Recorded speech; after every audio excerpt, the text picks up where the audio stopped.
Hello friends. तो आज मैं एक बार फिर से आपके सामने एक और प्रॉब्लम लेके आ चुका हूँ जिसका नाम है सैलरी ब्लूज। सैलरी ब्लूज एक प्रॉब्लम है जिसमें एक बैंक कंपनी होती है जो बहुत सारे लोगों को सैलरी प्रोवाइड कराती है। तो वहाँ के जो वर्कर होते हैं वो अनहैप्पी होते हैं। तो वहाँ के वर्कर बोलते हैं कि हम सबको सेम सैलरी चाहिए।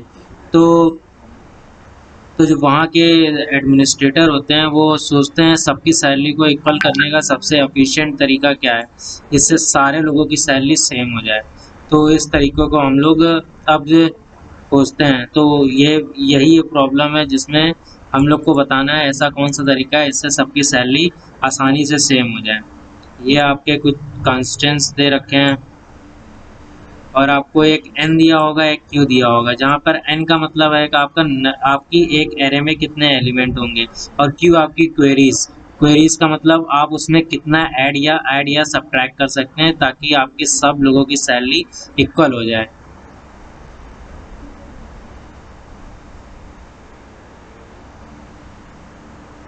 तो जैसे देखिए आपका ये क्वेश्चन है कि ये आपका एक क्वेश्चन है जिसमें 4296 दे रखा है। अब इसमें आपको सबकी सैलरी को इक्वल करना है। तो आपको बताना है ऐसा क्या चीज़ हम जोड़ेंगे या घटाएंगे जिससे सबकी सैलरी एक हो जाए। हम लोग को नॉर्मलाइजेशन बताना है। हम लोग को सैलरी जो है वो नॉर्मलाइज फॉर्म में करनी है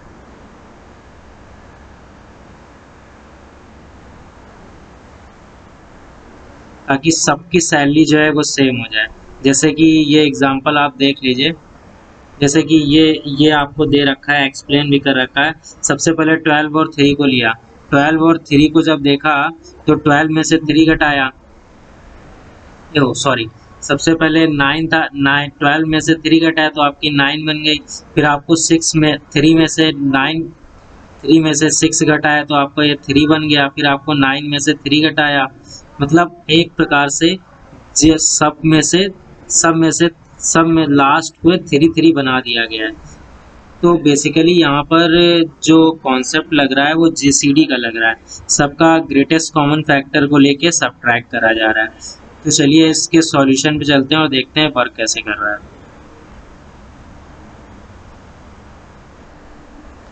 तो जैसा कि हम लोग सॉल्यूशन में आ गए, सबसे पहले हम लोगों ने मैथ लाइब्रेरी को इंपोर्ट कर लिया। एन और क्यू को हम लोग ने इनपुट में ले लिया है और एक एरे थी उसको लिस्ट में बना दिया। जीसीडी को हम लोग ने शुरुआत में 0 रखा है, मतलब कॉमन डिवीज़र शुरुआत में 0 रखा है। और उसके बाद एक प्रोग्राम लिखा है, इसमें हम लोग इसको इम्प्लीमेंट करेंगे। तो शुरुआत में सबसे पहले जैसे अपने पास सबसे पहले था 9, 12, 3 और 6। तो पहले हम लोग इस पोर्शन को टैकल करेंगे। इस पोर्शन को टैकल करने के लिए सबसे पहले हम लोग क्या करेंगे, इस पोर्शन को टैकल करने के लिए हम लोग सब वैल्यू में a ऑफ 0 को घटा देंगे। चलिए इसको देख लेते हैं। देखिए सबसे पहले आपकी क्वेरी जो है, क्वेरी की जो वैल्यू है वो आपकी है 0। और सबसे पहले हम लोग इतने पार्ट में खेलेंगे। तो शुरुआत में अपना जी नॉट जो होगा 0 रहेगा। जीसीडी शुरुआत में 0 रहेगा क्योंकि हम लोग ने फर्स्ट एलिमेंट को छोड़ दिया है और जीसीडी किसी भी एलिमेंट शुरुआत में 0 ही रहता है। तो सबसे पहले हम लोग क्या करेंगे, सबसे पहले हम लोग 12 में से सब्ट्रैक्ट कर देंगे 9 को, और फिर जो आपका आंसर आएगा उसमें जीसीडी करेंगे इस वाले का। देखिए सबसे पहले हमने इसमें से 12 में से सब्ट्रैक्ट किया, आपका 3 आया। 3 को यहाँ लिखा और जो इससे पहले वाला जीसीडी था वो था 3। फिर उन दोनों का जीसीडी निकला, आ गया आपके पास 3। फिर इस एलिमेंट को छोड़ के आप सेकंड एलिमेंट के 3 के पास आएंगे तो 3 में भी सेम कॉन्सेप्ट लगेगा। 3 में भी हम लोग 9 को सब्ट्रैक्ट करेंगे तो आपके पास आएगा -6। फिर हम लोग जीसीडी निकालेंगे। जो आप अब इस बार अपनी जी की वैल्यू क्या हो गई है, 3 हो गई है।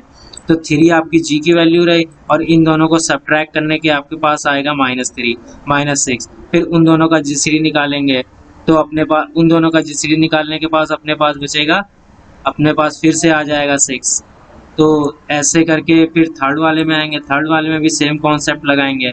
फिर थर्ड वाले में भी हम लोग सबसे पहले इस वैल्यू को फर्स्ट वैल्यू से माइनस करेंगे तो आपके पास आ जाएगा 3। फिर हम लोग जीसीडी निकालेंगे जो इससे पहले जी की वैल्यू थी और जो हम लोग ने सब्ट्रैक्ट करके निकाला है उन दोनों को सब्ट्रैक्ट करके फिर हम लोग जीसीडी निकालेंगे। फिर हम लोग को के वैल्यू दी गई होगी, अब हम लोग सिर्फ फर्स्ट वाले में के वैल्यू को ऐड करते हैं और फिर उसके साथ जो रेस्ट का जीसीडी निकला है उसके साथ उन दोनों को मिला के फिर कॉमन जीसीडी निकाल देते हैं। ये देखिए हम लोग ने इस सेंटेंस इस लाइन में यही किया है। सबसे पहले हम लोग ने ए नॉट को प्लस किया के साथ, तो ए नॉट था अपना 9, उसमें प्लस किया 0 और फिर जीसीडी आया था जो इससे पहले जो अपनी जी की वैल्यू थी वो थी 3 और दोनों का कॉमन जीसीडी आया अपना 3, इसीलिए इसका आंसर 3 हो गया। देख लीजिए जब के की वैल्यू 3 थी तब शुरुआत में तो आपका जी जो था 3 था, फिर उसको 12 में से 3 माइनस किया, इन दोनों का जीसीडी निकाला गया और फिर 3 में फिर सेकंड इक्वेशन भी सेम ऐसे ही चली। इस बार जब लास्ट वाला जीसीडी निकालेंगे तो आपका जीसीडी में प्लस 3 भी हो जाएगा, मतलब 12, 3 का जीसीडी आपका 3 आएगा। तो दोनों केसों में आपका आंसर 3 आएगा। चलिए देख लेते हैं समीशन पे जाकर।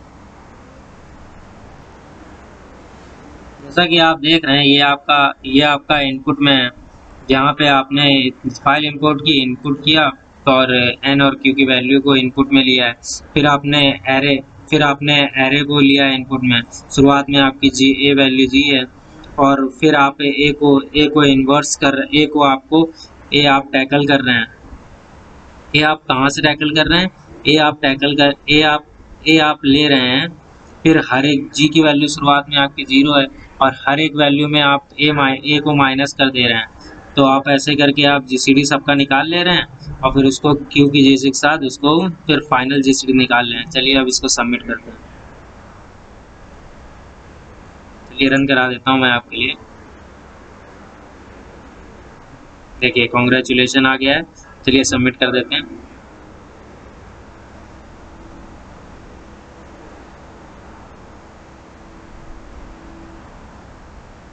देखिए अब ये सक्सेसफुल सबमिट हो चुका है, तो थैंक यू फॉर वॉचिंग।